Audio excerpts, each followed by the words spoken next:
It was 1 in the morning when the knock on my door pulled me out of sleep. At first I thought I was dreaming, because who would come by at such a late hour? But then I heard it again, louder, faster, almost desperate. My heart raced, because nothing good ever comes with a knock at that hour. I rushed to the front door, pulled it open, and what I saw froze me in place. There she was, my daughter, Jessica. She was standing there, tears streaming down her face, her hair messy, her clothes wrinkled. She looked broken in a way no parent should ever see their child. And then she just collapsed right into my arms, like her body couldn't take it anymore. I barely caught her before she hit the ground. "Dad," she sobbed, her voice barely a whisper. "He hit me. Michael hit me." Those words burned into my ears. Michael, my son-in-law. The man she married, the man I trusted to love her and protect her. The man I treated like my own son. And now he had laid his hands on her. I carried her inside, my mind spinning with rage and disbelief. She clung to me like she was a little girl again, trembling and crying. Her hands shook, her lips quivered, and I could feel her heart pounding against my chest. I sat her down on the couch, grabbed a blanket, and wrapped it around her. I wanted to ask 100 questions, but all I could do was sit there and stroke her hair, telling her she was safe now. Finally, she looked up at me, her eyes red and swollen. "He was yelling again," she whispered. "We fought about his phone. I saw a message from another woman, and when I asked him, he snapped. He slapped me so hard I fell. He told me I was ruining his life, that I wasn't enough for him. He said she was better than me." Her voice cracked as she said those words, and every syllable felt like a dagger stabbing into my chest. My baby girl, the one I raised, the one I held in my arms when she was born, the one I taught how to ride a bike and helped through school, was now sitting in front of me, shattered because the man she loved betrayed her. I wanted to get up right then, drive to Michael's house and break down his door. I wanted to grab him by the collar and make him feel the same pain he caused her. But I couldn't leave her side, not when she was this broken. I had to be there for her, to give her strength when she had none left. She cried for what felt like hours. Every now and then she would whisper, "Why does he do this to me? What did I do wrong? I tried so hard, Dad. I gave him everything. Why wasn't I enough?" And every time I held her tighter and said, "You did nothing wrong. Do you hear me? Nothing. This is on him, not you. You are more than enough. You're my daughter, and you're strong, even if you don't feel it right now." But inside, I was falling apart. Seeing her like that, weak, scared, and broken, it tore me apart in ways I can't even describe. I kept asking myself how I didn't see it sooner. How long had this been going on? How many times had she cried herself to sleep while I believed she was happy in her marriage? When she finally drifted off into an exhausted sleep on the couch, I sat there staring at her, my chest heavy with anger and sorrow. Her cheek was red, still showing the mark of his hand. I wanted to scream. I wanted to wake her up and ask her why she didn't come sooner, why she didn't tell me. But I knew the answer. She thought she could fix it.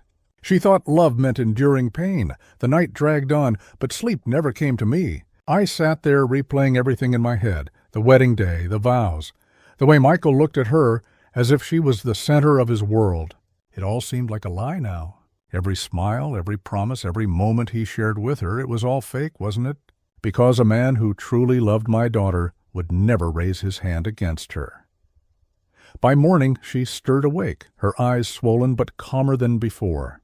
She looked at me and whispered, "I'm sorry for coming here so late. I didn't know where else to go." That broke me even more.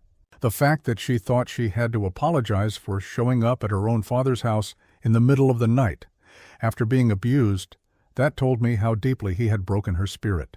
I shook my head and told her, "Never ever apologize for needing me. This is your home. You'll always have a place here." She nodded, but I could see the doubt still lingering in her eyes. Years of manipulation and control had made her believe she was the problem. Michael had done more than just hurt her physically. He had chipped away at her confidence, her self-worth, her entire sense of who she was. Later that morning, as she sipped on the coffee I made for her, she finally told me everything. It wasn't the first time he had hit her before. Sometimes it was a shove, sometimes a slap, and once he even threw something that almost hit her face. She stayed because she thought he would change, because he always cried afterward and promised it would never happen again. She stayed because she thought she could save the marriage. And then came the other woman. She found out about her months ago, but didn't say anything, hoping it was just a fling that would pass. But it didn't. He got bolder, careless. He'd text her right in front of Jessica. And when Jessica finally confronted him, that's when things escalated. I listened in silence, every word making my blood boil hotter. I couldn't believe I ever welcomed that man into my family, into my home. I couldn't believe I shook his hand and called him son. Jessica looked at me with pleading eyes. Dad, what do I do? I don't want to lose everything. I don't want people to think I failed. I reached across the table, held her hand and said, You didn't fail. He did. You don't deserve this, and you don't have to carry his mistakes on your shoulders. You have me, you have your family. You are not alone. Tears welled up in her eyes again, but this time they weren't just from pain. There was a glimmer of hope in them, a small spark that maybe, just maybe, she wasn't as powerless as she felt. That morning I made a silent promise to myself. I would do whatever it took to protect her, to give her back the life she deserved. Michael thought he could break her, but he had no idea who he was up against. He hurt my daughter, and that was something I would never forgive. As Jessica rested in the guest room later that day, I sat alone in the kitchen, staring out the window, replaying everything. I knew this was just the beginning. What happened at 1 a.m. wasn't just an isolated event. It was the breaking point of something much bigger. And as much as I wanted to storm over to Michael's house and end this once and for all, I knew I had to be smart. I had to think, to plan, because this wasn't just about anger. This was about justice. The day after Jessica came to my door was heavy, almost suffocating. She stayed in the guest room most of the morning, curled up under the blanket. I didn't push her to talk. I knew she needed rest, she needed space, but inside me, there was a fire I couldn't control.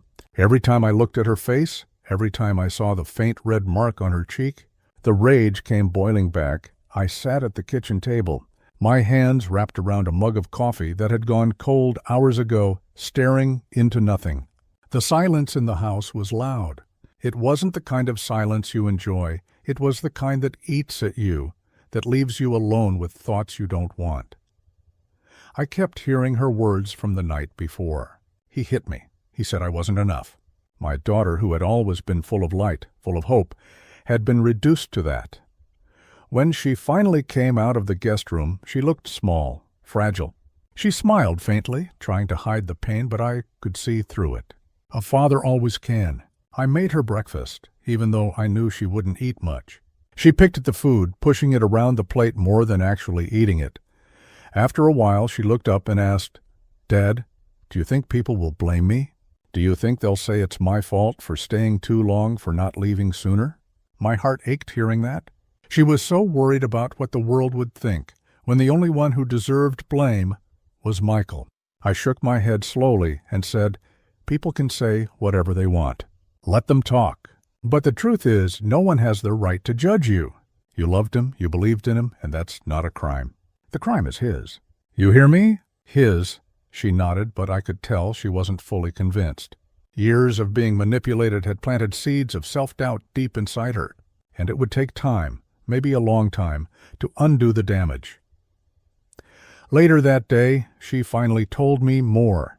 She explained how Michael had been getting distant for months, how he worked late nights, came home smelling of perfume that wasn't hers, how he guarded his phone like it held the nuclear codes.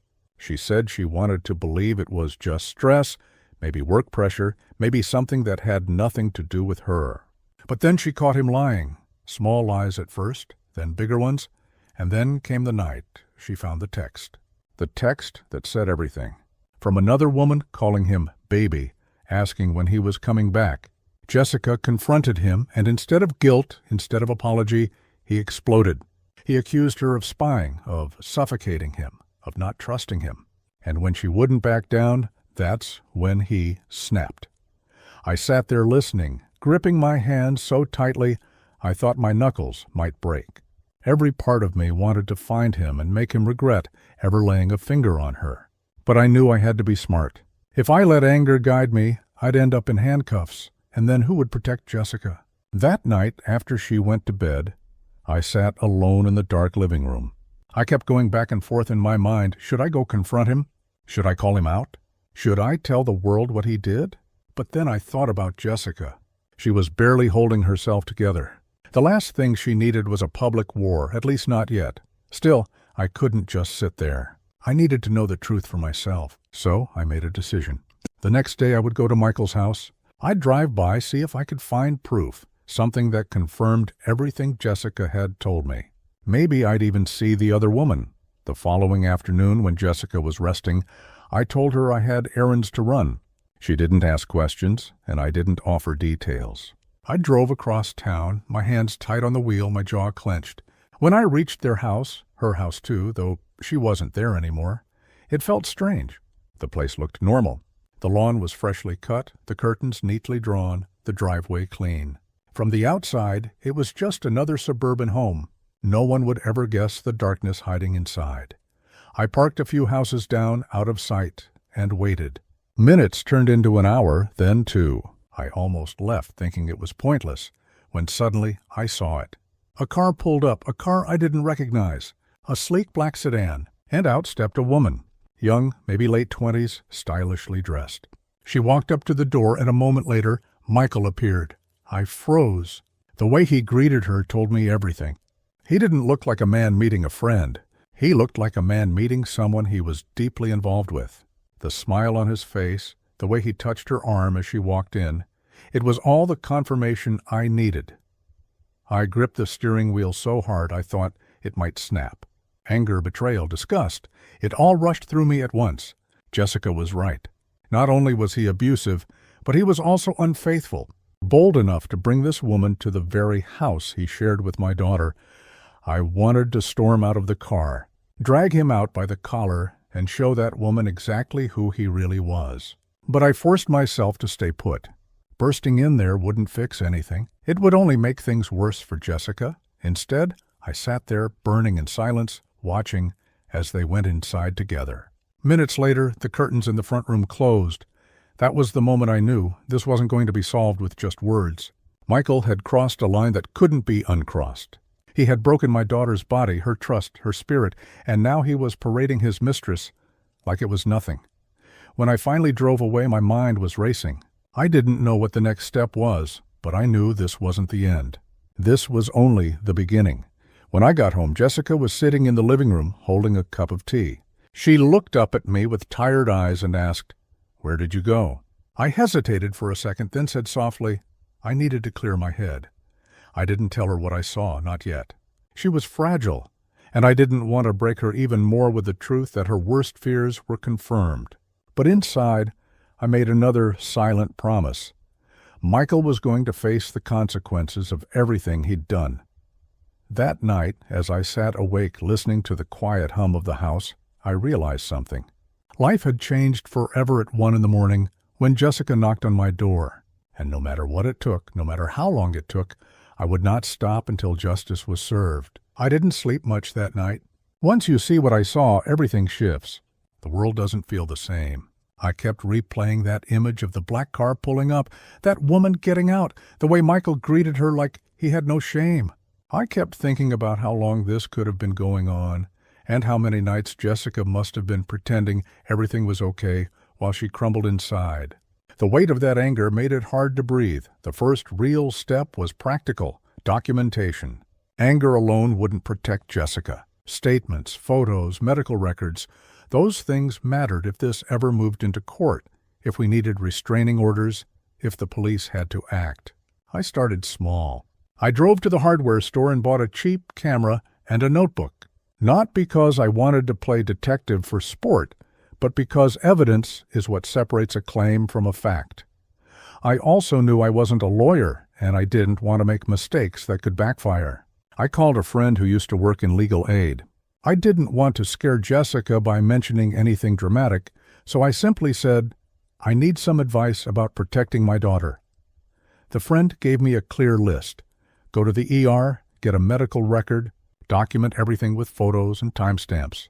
Don't destroy anything. Save text messages and voicemails.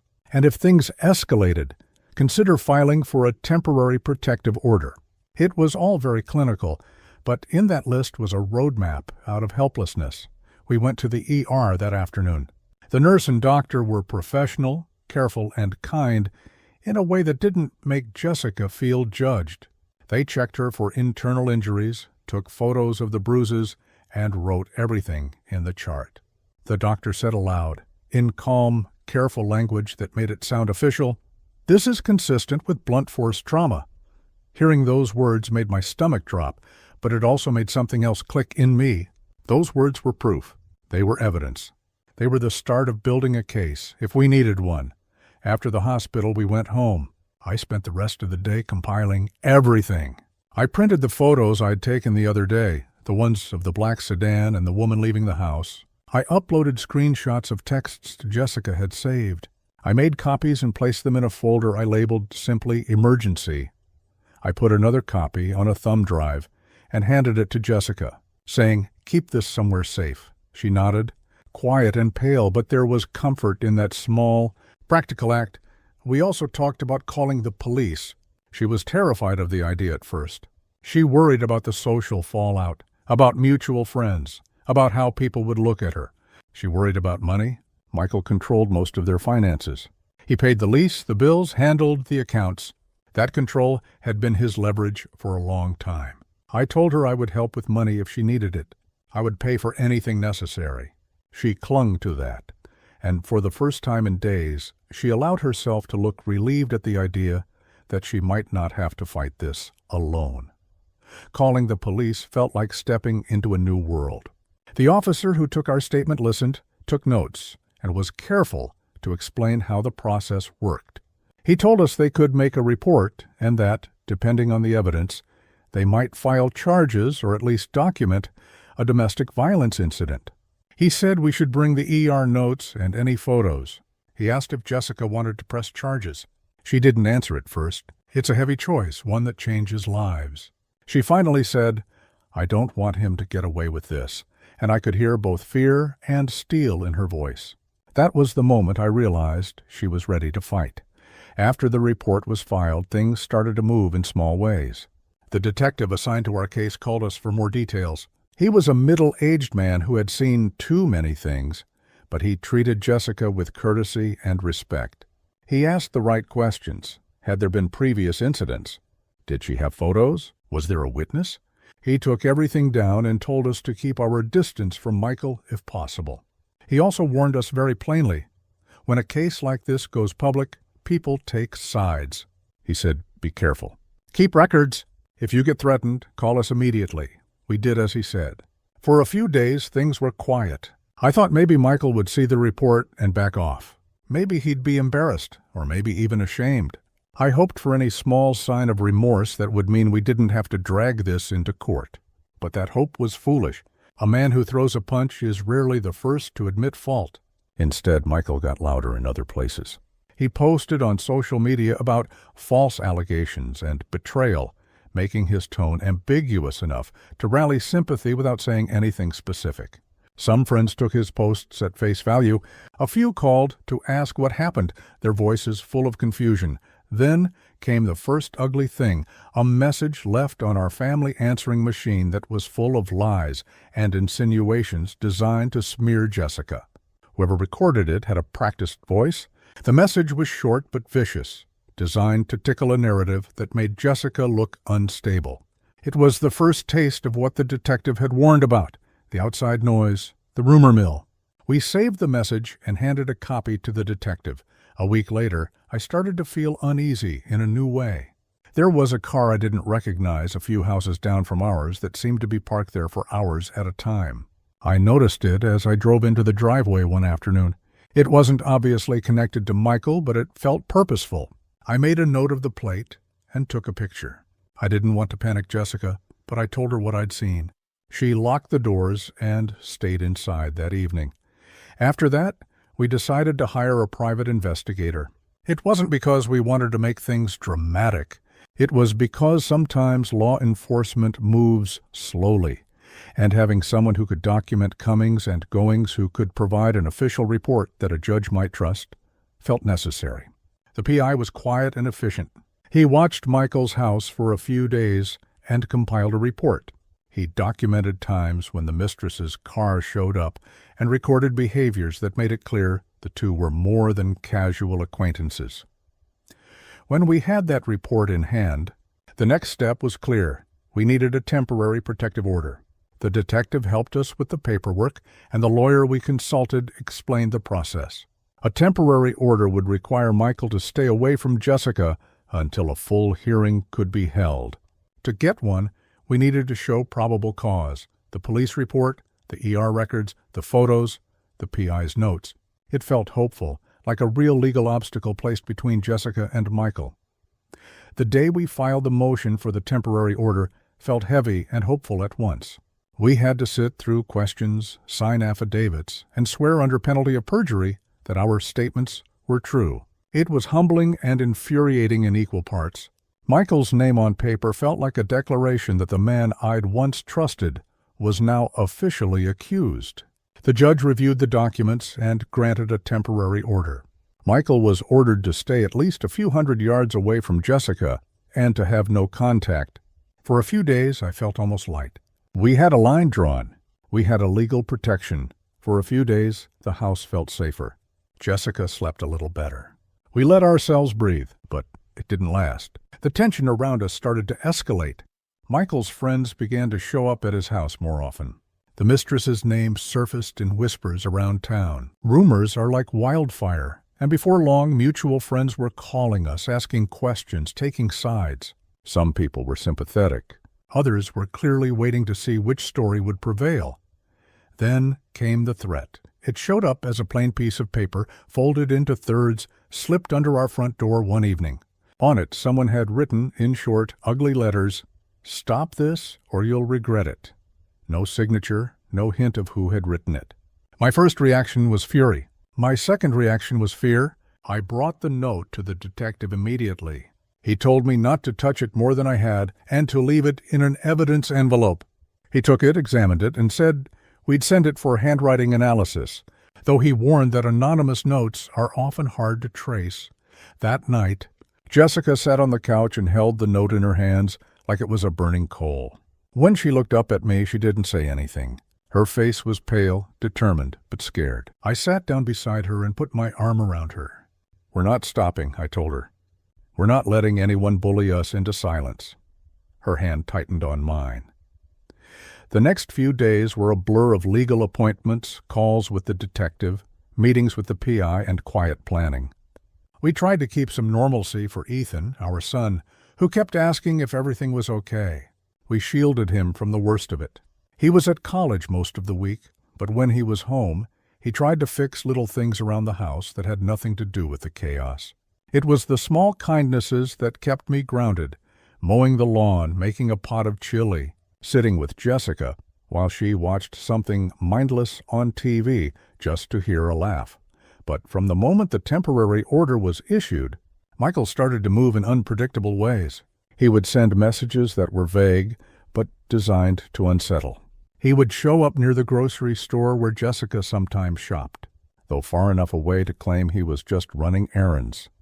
He started posting more on social media, playing the victim, painting a picture where he was the hurt party. A few friends of his posted comments that questioned our motives. It was relentless. One night, while Jessica slept, there was a knock at the door.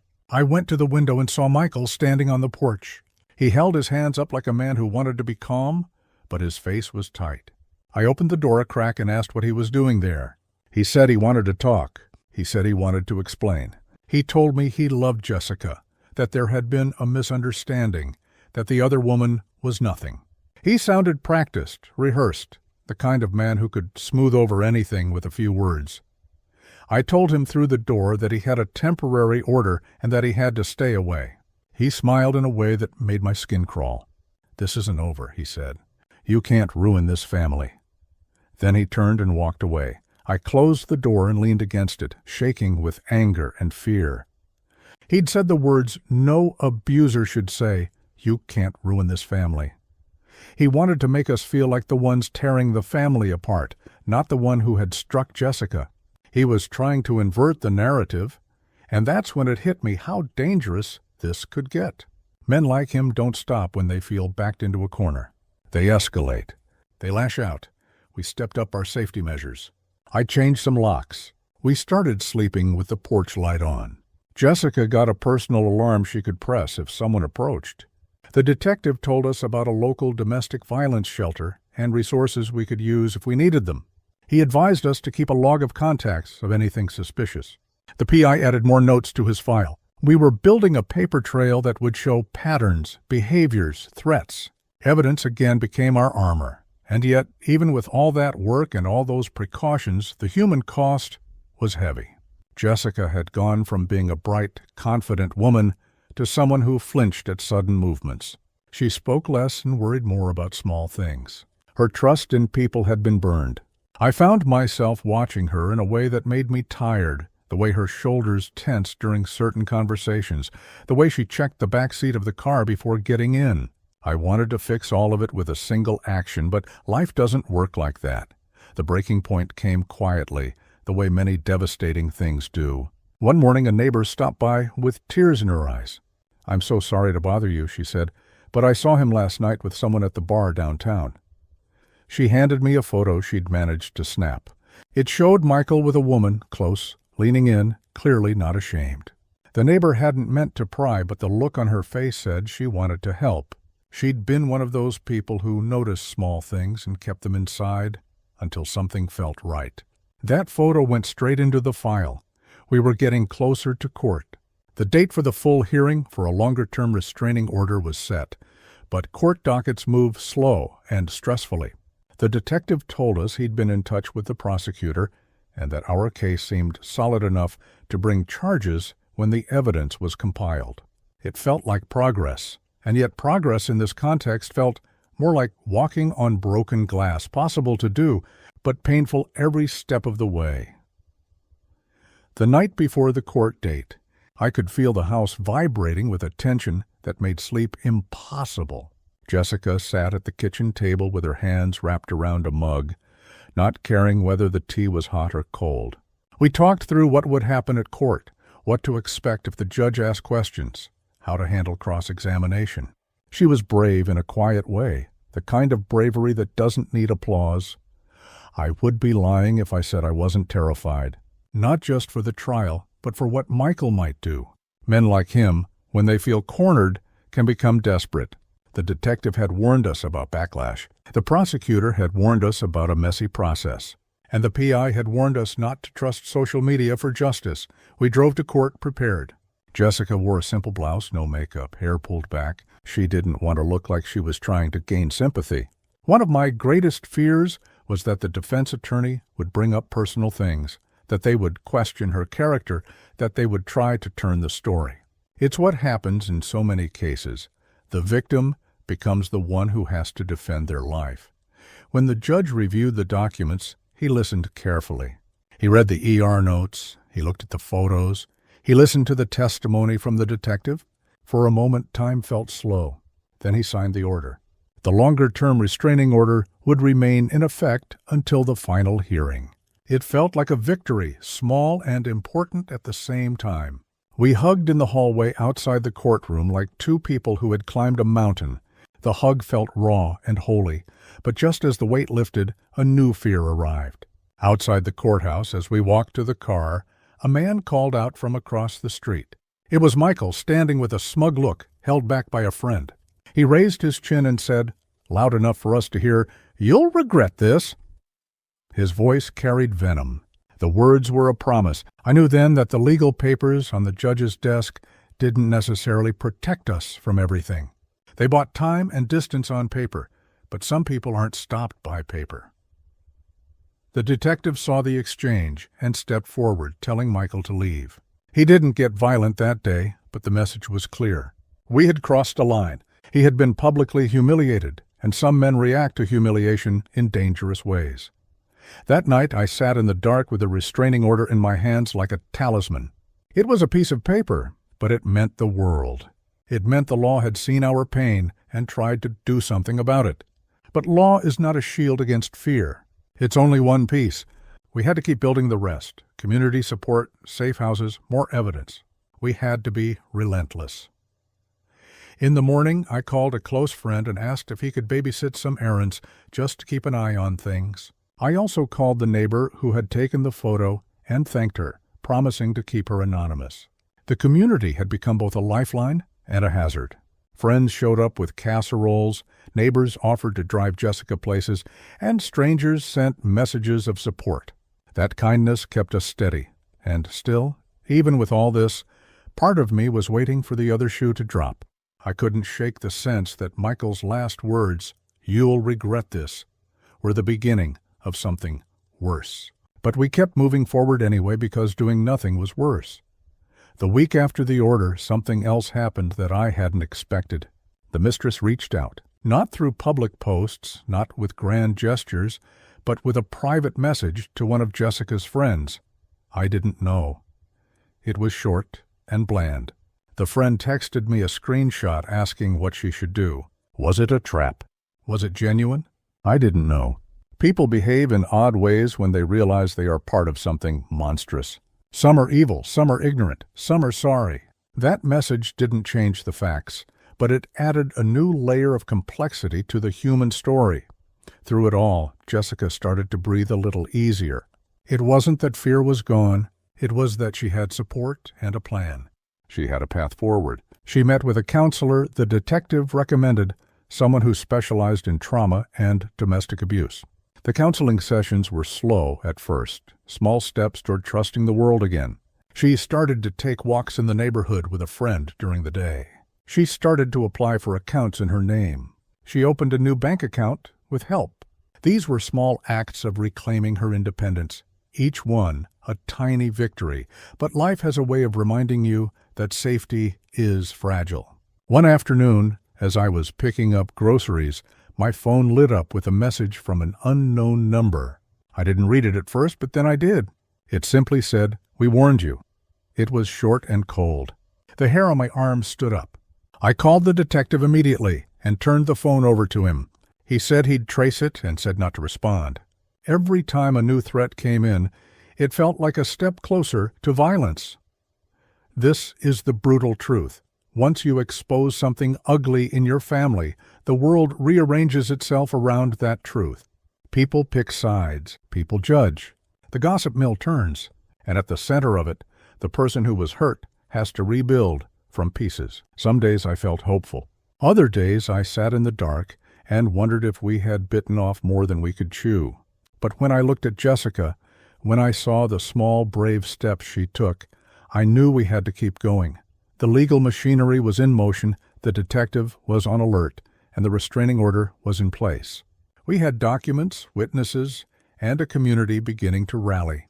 But we also had threats, public smears, and a man who had shown he could be violent. One morning, not long after the court hearing, the detective called me with news. There had been movement on Michael's accounts, odd transactions, hotel bookings at night, charges that matched the times the mistress was reported to be at his house. The PI had followed up and found receipts. The detective said, "This is the stuff that proves pattern. It gives prosecutors what they need." For the first time in weeks, I felt a small hope that justice might actually catch up. But hope and fear live together in a strange house. They become roommates you can never quite get comfortable with. We took the receipts, the photos, the ER records, the threats, and put them into a thick folder to hand to the prosecutor. It felt like stacking bricks, building a wall that we hoped would shield Jessica. As we left the detective's office that day, Jessica squeezed my hand and whispered, "Thank you." I felt every ounce of love for her then, a love that made me want to keep fighting until I could stand tall and feel safe again. And still, the memory of that black car, the woman's laugh, the way Michael had smiled at her when he thought no one was watching, that image kept replaying. It was the fuel for everything I had become since that night. I'd moved from stunned father to protector, from confused bystander to planner. I had no idea how the story would end. But I did know one thing. I would not stop. We had the evidence, the paperwork, the police, the law on our side now. But paper and law do not stop impulses. They do not erase the anger of a man who has been cornered. And I knew during those long nights when the house was quiet and the problems felt the loudest, that the hardest part might still be ahead.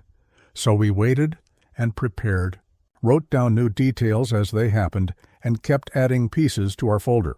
We were building a case and building safety, one step at a time, one phone call at a time, one small action after the other. We were not out of the woods, not by a long shot, but we were no longer standing at the edge, helpless. We had marched ourselves a little farther toward the light. And sometimes that's all you can ask for in a world that suddenly feels very dark. After the restraining order was filed, for a brief moment, it felt like we could breathe again. Jessica stayed with me, and for the first time in weeks, she was able to sleep without waking up in tears. The bruises on her face and arms started to fade, but the wounds inside her ran deeper than anything skin could show. I kept telling myself we were safe now. A piece of paper from the court was supposed to keep Michael away. But deep down, I knew the truth. Men like him don't just walk away. They find ways to twist the rules, to get around the boundaries, to keep their grip on the people they hurt. And, sure enough, just a few days later, the calls started coming. Unknown numbers, blocked numbers. Every time Jessica's phone buzzed, I could see her hand shake. Sometimes it was just silence on the other end. Sometimes it was his voice, low and mocking. "You think a piece of paper can stop me? You'll regret this." I wanted to grab the phone and shout back, but I knew it would only make things worse. Instead, we saved every voicemail, every call log, every message. We were building evidence, but with every new threat, I could see Jessica's hope fading a little more. One night, as we were finishing dinner, there was a knock at the door. My stomach dropped instantly. Late-night knocks had become a trigger for both of us. Jessica's fork clattered to the plate as her whole body stiffened. I motioned for her to stay back as I went to the door. When I opened it, relief washed over me. It wasn't Michael. It was Karen, a longtime neighbor and family friend. She looked concerned, holding her phone in her hand. "I thought you should know," she said, lowering her voice. "I just saw Michael's car parked down the street. He was sitting in it, just staring this way." Jessica, who had crept up behind me, gasped. Her face went pale, and she whispered, "He's watching us." That was the moment I realized this wasn't just harassment, it was stalking. He was playing a game, trying to scare her into coming back, trying to make her believe she'd never truly escape him. I called the police, but by the time they arrived, the car was gone. They filed a report, but I could see the doubt in their eyes, the way they treated it, like it wasn't urgent. To them, it was just another domestic case. To me, it was war. Jessica broke down that night. She sat on the couch with her knees pulled to her chest, rocking back and forth. "He won't stop, Dad. He'll never stop. I'll never be free." I sat beside her and pulled her into my arms. "He wants you to believe that," I said softly. "But he's wrong. He doesn't control you anymore. He doesn't get to own you. You're stronger than him, Jess, and he's terrified of that strength." She cried for a long time, but eventually she nodded. Deep down, I think she wanted to believe me, even if she couldn't yet. In the days that followed, Jessica started seeing a counselor. At first she was reluctant, embarrassed even. She kept saying, "I don't want people to know how weak I've been." But I reminded her that asking for help isn't weakness, it's courage. Slowly she started opening up. The sessions didn't fix everything overnight, but I could see small changes. She smiled a little more, stood a little taller, but Michael wasn't done. A week later, Jessica's boss called. Michael had shown up at her workplace, causing a scene in the parking lot, shouting, accusing her of ruining his life, demanding she come with him. Security had to escort him away, and her boss warned that if it happened again, she might have to let Jessica go. Too much drama for the office. When Jessica told me that, I saw the fear in her eyes again, the kind of fear that makes you wonder if life will ever feel normal. She asked me, should I just give him what he wants? If I go back, maybe he'll leave everyone else alone. That broke me. The fact that she thought surrendering was the only way to find peace. That's what abuse does. It twists your mind until you think the only way to stop the pain is to accept it. I grabbed her shoulders and said firmly, "No, don't you ever think that. Going back isn't peace, it's prison.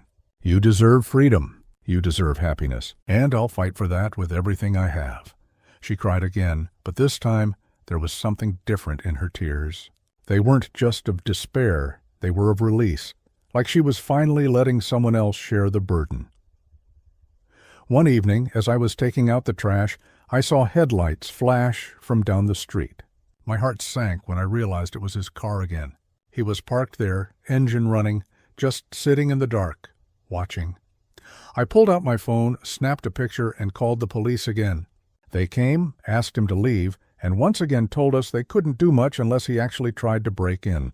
I wanted to scream at them, shake them, tell them how dangerous he really was, but all I could do was gather the evidence, piece by piece. Jessica, though, was reaching her breaking point. She told me one night, "Dad, I'm tired of being scared all the time. I don't want to hide anymore. I don't want to keep looking over my shoulder." I looked at her and saw a fire in her eyes, small but real. "Then we fight," I said. "Not with fists, not with anger, but with truth. We expose him for who he really is. We let the world see the man behind the mask." And that's when the idea came. We would document everything. Every call, every text, every appearance, every threat. We'd build a case so solid that no one could ignore it. It wasn't easy. There were nights when Jessica wanted to give up, when she cried herself to sleep, when she said it was all too much. But little by little, she found strength again. She started writing in a journal, recording every detail. She told me, "If I can't control what he does, I can at least control how I respond." And then came the turning point. One afternoon, Jessica received a message from a number she didn't recognize. It wasn't from Michael. It was from another woman. The message said, "I'm sorry for what he's done to you. He lied to me too. If you want to talk, I'll tell you everything." Jessica showed me the message, her hands trembling. For the first time, I saw something in her eyes that wasn't fear. It was curiosity. Maybe even hope? We didn't know who this woman was yet, but if she was telling the truth, then she could be the key to finally exposing Michael completely. That night, Jessica looked at me and whispered, "Maybe this is it. Dad, maybe this is how we end it." I squeezed her hand and nodded. "One way or another, Jess, we're going to end it. He doesn't get to win," and deep down, I knew we were heading into the most dangerous part of all. Because when a man like Michael feels cornered, he doesn't go quietly. He fights back. And that meant the storm was still ahead of us. It was late afternoon when Jessica finally gathered the courage to reply to that message. She sat on the couch, her phone in her trembling hands, staring at the screen as if it might explode. I sat across from her, waiting, knowing this was her choice. Finally, she typed a simple response. "Who are you?" The reply came almost instantly. "My name is Amanda. I've been seeing Michael, but I didn't know the truth until recently. I didn't know he was still married.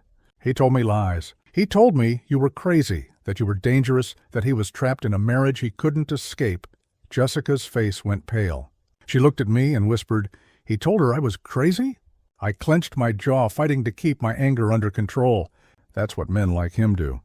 They twist the story to make themselves the victim. He wanted her to believe he was the one suffering. Jessica turned back to her phone. "Why are you reaching out now?" She typed. Amanda replied, "Because I saw him hit you. That night in the driveway. I was in the car. I saw it happen. And I couldn't keep quiet anymore. I'm sorry. I thought he was different. But he's not. He's dangerous." Jessica dropped the phone into her lap and buried her face in her hands. She was there, Dad. She saw it. She knew. I reached out, gently lifting her chin so she'd look at me. "The fact that she's telling you now means she's realizing who he really is. And that means she can help us." Jessica stared at the phone, her eyes wet with tears, then picked it up again. "If you really want to help me," she wrote, "then tell me everything." What Amanda sent next was a storm. Dozens of messages, screenshots of texts from Michael, pictures of them together, recordings of his voice messages. In every one of them, Michael was a liar. He told Amanda he was divorcing Jessica. He told her Jessica was unstable, that she was violent, that she cheated on him. He played the victim perfectly, painting himself as a man trapped in misery.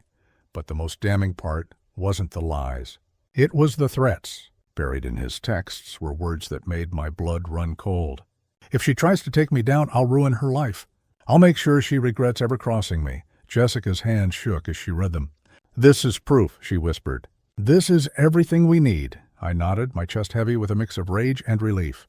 "Yes, this is how we stop him. This is how we show the world who he really is." Over the next few days, Jessica and Amanda spoke more. It wasn't easy. Jessica hated her at first, hated that she had been with Michael, hated that she had been part of the betrayal. But slowly, she began to see Amanda not as the enemy, but as another victim. Amanda admitted she had been manipulated too. "He told me everything I wanted to hear," she wrote, "that he loved me, that I was different, that I was better. And I believed him. But then I saw the other side of him, the anger, the violence, and I knew I had to get out." The more she shared, the clearer it became. Michael wasn't just a bad husband. He was a predator. He thrived on control, on lies, on breaking people down until they felt worthless. Jessica decided to meet Amanda in person. She was terrified, but she said, "If I'm going to fight him, I need to face everything.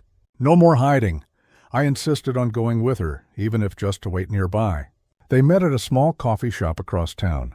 I sat in the car close enough to watch through the window. When Amanda walked in, Jessica stiffened, but she didn't run. They sat across from each other, and for almost an hour they talked. Later, Jessica told me what Amanda said.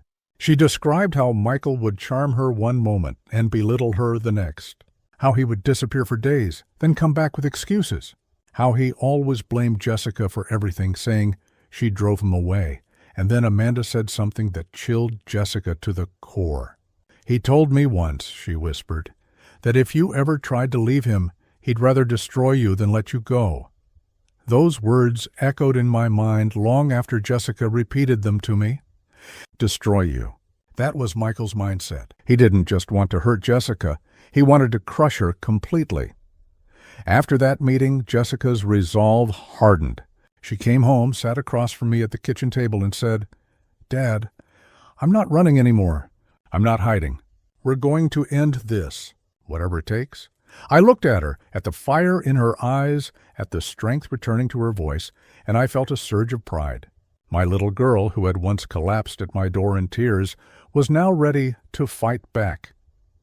We gathered everything, Amanda's messages, the voicemails, the photos, the police reports. Piece by piece, we built a wall of truth that Michael couldn't climb over. But just as we were starting to feel like maybe, just maybe, we had the upper hand, Michael struck again. One night, as we were watching TV, a brick came crashing through the front window. Glass shattered across the floor and Jessica screamed. I jumped up, heart pounding, and ran to the window. Outside, I saw nothing but darkness. No car, no figure, just the echo of footsteps fading into the night. Jessica clung to me, trembling. "It's him," she whispered. "I know it's him." I called the police, and once again they came, wrote their report, and left. But I could see it in their eyes. They thought it was just another domestic spat, nothing serious. But to us, it was war. And now it was escalating. That night, as Jessica finally fell asleep on the couch, I sat awake, staring at the shattered glass on the floor. Michael wanted us scared. He wanted us broken. But what he didn't realize was that every move he made only gave us more proof, more reason to bring him down, and I swore, sitting there in the dark, that no matter how long it took, I would see this through to the end, because this wasn't just about Jessica anymore. This was about standing up to every monster who thinks they can break the people they claim to love. And Michael was about to learn that he chose the wrong family to destroy. That night, after the brick came crashing through the window, sleep was impossible. Every little noise outside felt like a warning. The creak of a tree branch in the wind, the hum of a car passing down the street, even the sound of the refrigerator kicking on. It all made my chest tighten. I sat up in the dark for hours watching shadows crawl along the wall, waiting for another sudden strike. The fear was constant, but underneath it burned something sharper, determination. I wasn't going to let Michael terrorize us into silence. Jessica tried to rest, but I could see her eyes open every time I glanced her way. She was curled on the couch, wrapped in a blanket, staring at nothing. She looked broken, and that tore me apart. She was my little girl, no matter how grown she was, and seeing her this way lit a fire in me. I couldn't undo what she'd gone through, but I could stand by her, fight for her, protect her. That was something Michael would never understand. Real strength isn't about fear, it's about loyalty. The next morning I contacted the police again. I didn't sugarcoat anything. "He's escalating," I told them. First words, then following us, now smashing windows. "What's next? Are you going to wait until he does something worse?" My voice was steady, but it carried the weight of sleepless anger. The officer on the other end paused before assuring me they'd increase patrols in our area. I wanted to believe that would help, but I knew Michael was clever. He didn't play by rules. He slipped through cracks. Jessica sat at the table with her coffee, her hands trembling as she tried to hold the cup. "I feel like I'm suffocating," she whispered. "Everywhere I go, I think he's there. Every time I close my eyes, I hear his voice." She set the mug down too hard, and it rattled against the wood. I reached over, covering her hands with mine, grounding her. "You're not alone," I said softly. "He wants you to feel small. But he's the one who's shrinking. You've already taken back more than he ever thought you would." She met my eyes then, and for the first time in weeks, I saw a spark. It wasn't much, but it was something, like a single candle flickering in the dark. Later that day, she received a letter in the mail. It was folded in half, shoved into the envelope, without care. The handwriting was his, jagged, angry, almost gouged into the paper. It said only a few words. "You think you're safe, but I'll always find you." My stomach dropped as I read it. He wasn't just threatening her anymore. He was reminding us of his obsession. That's what made it terrifying. This wasn't just anger, it was fixation. I reported it immediately, but the system moved at its usual sluggish pace. Jessica's lawyer advised us to keep every single piece of evidence. "The more we gather, the harder it will be for him to twist the story," she explained. So we started building a file, text messages, voicemails, the letter, photos of the broken window. It felt surreal, like assembling proof of something we already lived with every single day, but it gave us direction, a sense of control in a situation designed to strip it away. That evening, I sat Jessica down and told her something I hadn't admitted before. "I need you to know that I'm scared too," I said, her brows furrowed, surprised. I continued, "I'm scared of what he'll do next. I'm scared of losing you. But fear doesn't mean we're weak. It means we understand the risk. And because we understand it, we can outsmart him." She blinked hard, her jaw tight, and then nodded slowly. "Then let's not hide anymore," she said. "Let's make him face it." The turning point came 2 days later. We were driving, back from the grocery store when headlights suddenly filled the rearview mirror. The car was too close, hugging the bumper, swerving every time we switched lanes. Jessica's hand gripped the seatbelt across her chest, her breath sharp. I knew without looking who it was. Michael. He wasn't just watching now, he was chasing. I forced myself to stay calm. "Don't look back," I told Jessica. "Just breathe." My knuckles turned white on the steering wheel as I steered toward the nearest police station. I didn't take him home. I didn't take him anywhere isolated. I drove straight into the parking lot, pulled up right by the entrance, and stopped. Michael's car slowed at the entrance, hesitated, then turned around and sped off. He wasn't brave enough to follow us in. Cowards rarely are when real authority is near. Jessica let out a sob she'd been holding in. I put my arm around her shoulders, steadying her. "See?" I said quietly. "He wants to scare us, but he's the one running." That night I filed yet another report. This time I demanded immediate action. Enough warnings, enough waiting. And finally, someone listened. The judge granted a stricter restraining order, one that would lead to immediate arrest if Michael came within 100 yards of Jessica or our home. It wasn't everything, but it was a weapon. And for the first time in a long while, I felt like maybe we had a chance to fight back with more than just fear. But Michael wasn't done. People like him never quit when they feel control slipping away. Instead, they get reckless, and in that recklessness, they reveal themselves. The more he acted out, the more evidence we gathered. The more we gathered, the closer we came to ending his grip over Jessica's life once and for all. Deep down, I knew the final confrontation was coming. He wasn't going to fade quietly into the background. He was going to come back one last time, desperate and dangerous. And when he did, we had to be ready, not just to protect ourselves, but to make sure he could never hurt Jessica or anyone else ever again. The air felt heavy the next few days, like the world itself was waiting for something to snap. Every time the phone buzzed, Jessica jumped. Every time a car slowed outside, I felt my pulse spike. We had the restraining order, we had the evidence piling up, and yet the tension didn't leave. If anything, it sharpened. People like Michael don't walk away. They build toward a breaking point. It came late one evening.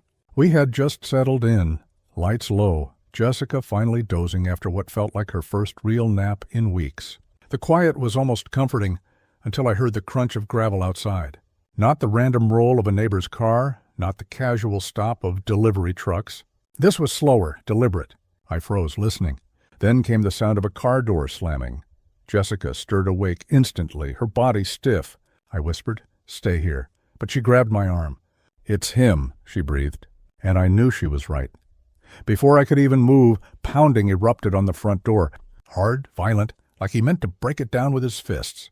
His voice followed, angry, slurred, wild. "Jessica, open the damn door! You think you can hide from me? You think a piece of paper will stop me?" Each word rattled the walls. I felt my chest burn with rage, but I kept my voice steady as I called the police from my phone, speaking quietly so he wouldn't hear. "He's here," I said. "He's violating the order right now." The dispatcher's voice promised officers were on the way, but Michael didn't care. He kept yelling, threatening, calling Jessica names no father should ever have to hear hurled at his daughter. Jessica pressed her hands to her ears, tears streaking her face. That was it. That was the line. I couldn't let him terrorize her another second. I stood tall, walked to the door, and shouted through it. "You need to leave now. The police are coming," he laughed, a sound that crawled under the skin. "Police, you think they scare me? You think you can take my family from me?" Then the sound shifted, metal scratching against the lock. He was trying to force his way in. My stomach dropped. For a split second, fear threatened to paralyze me. But then I looked back at Jessica, trembling but strong enough to meet my eyes. That gave me what I needed. I grabbed the baseball bat I kept by the couch and stood ready. The lock rattled harder, then the door jerked inward, the chain catching it just in time. Michael's face appeared in the gap, twisted, desperate, full of something far beyond anger. He shoved, cursed, rammed his shoulder against the frame. The wood groaned, and then sirens. Loud, sharp, cutting through the chaos like salvation itself. Red and blue lights splashed across the curtains. Michael froze, his eyes darting, his confidence cracking.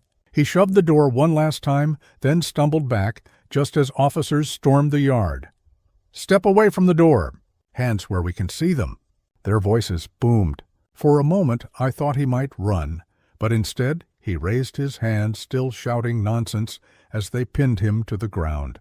The sight of him finally restrained, finally powerless, was like watching a nightmare dissolve in daylight. Jessica crumpled into sobs. I rushed to her, holding her tight, whispering, "It's over.